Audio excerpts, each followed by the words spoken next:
అమరావతి రాజధాని పునర్నిర్మాణ పనులకు నేడు శంకుస్థాపన చేయనున్నారు ప్రధాని మోదీ. ఈరోజు సాయంత్రం వెలగపూడి వేదికగా అశేష జనవాహిని నడుమ శంకుస్థాపన చేస్తారు. కూటమి అధికారంలోకి వచ్చిన తర్వాత అమరావతిపై ప్రత్యేకంగా ఫోకస్ పెట్టిన సంగతి తెలిసిందే.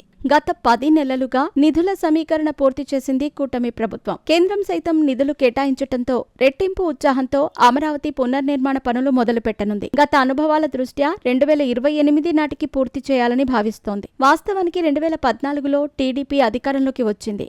అందరి ఆమోదంతో అమరావతిని రాజధానిగా ఎంపిక చేసింది. నాడు దేశ ప్రధానిగా ఉన్న నరేంద్ర మోడీ అమరావతి రాజధాని నిర్మాణానికి శంకుస్థాపన చేశారు. అప్పటి టీడీపీ ప్రభుత్వం అమరావతి రాజధాని నిర్మాణ పనులను కూడా ప్రారంభించింది. కానీ వైఎస్ఆర్ కాంగ్రెస్ ప్రభుత్వం అధికారంలోకి వచ్చిన తర్వాత పూర్తిగా నిర్వీర్యమైంది.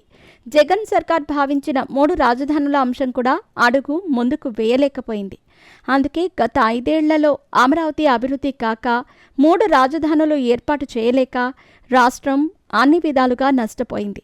అందుకే ఈసారి అమరావతిని కదిలించలేని స్థితిలో పార్లమెంట్లోనే చట్టం తేవాలని భావిస్తున్నారు.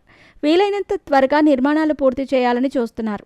అమరావతిలో నవనగరాలు 9 సిటీస్ నిర్మించాలన్నది లక్ష్యం. అందుకనుగుణంగా నిర్మాణాలు జరపనున్నారు. ముందుగా రాష్ట్ర సచివాలయం, హైకోర్టు, వివిధ విభాగాధిపతుల కార్యాలయాల భవనాలు నిర్మించనున్నారు. ఐకానిక్ టవర్లలో వీటి నిర్మాణం ఉంటుంది. దాదాపు 40,000 కోట్ల రూపాయల పెట్టుబడులకు సంబంధించి ఇప్పటికే టెండర్ల ప్రక్రియ పూర్తయింది. సంబంధిత టెండర్ దక్కించుకున్న సంస్థలు నిర్మాణాలను ప్రారంభించనున్నాయి. పనులకు శంకుస్థాపన మొదలు నిరాటంకంగా పనులు జరిపించేందుకు కూటమి ప్రభుత్వం కృతనిశ్చయంతో ఉంది. 2028 నాటికి అమరావతి నిర్మాణ పనులు పూర్తి చేసి 2029 ఎన్నికలకు వెళ్లాలని కూటమి భావిస్తోంది. అమరావతి పునర్నిర్మాణ పనులు ప్రారంభించిన ప్రధాని రాష్ట్ర అభివృద్ధికి సంబంధించి 1,00,000 కోట్ల పెట్టుబడులతో చేపట్టనున్న పనులకు సైతం శంకుస్థాపన చేస్తారు.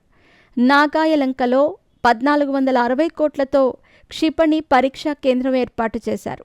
ముద్దునూరు నుంచి హిందూపురం వరకు జాతీయ రహదారి 716ను 57 కిలోమీటర్ల మేర 4 వరుసలుగా విస్తరిస్తారు. ఇందుకుగాను 1,020 కోట్లు ఖర్చు చేయనున్నారు.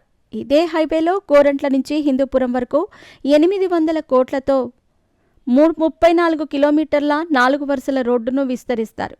అయితే రాష్ట్ర వ్యాప్తంగా జాతీయ రహదారులకు సంబంధించి నిర్మాణాలు, రోడ్డు విస్తరణ పనులకు ప్రధాని మోదీ శంకుస్థాపన చేస్తారు.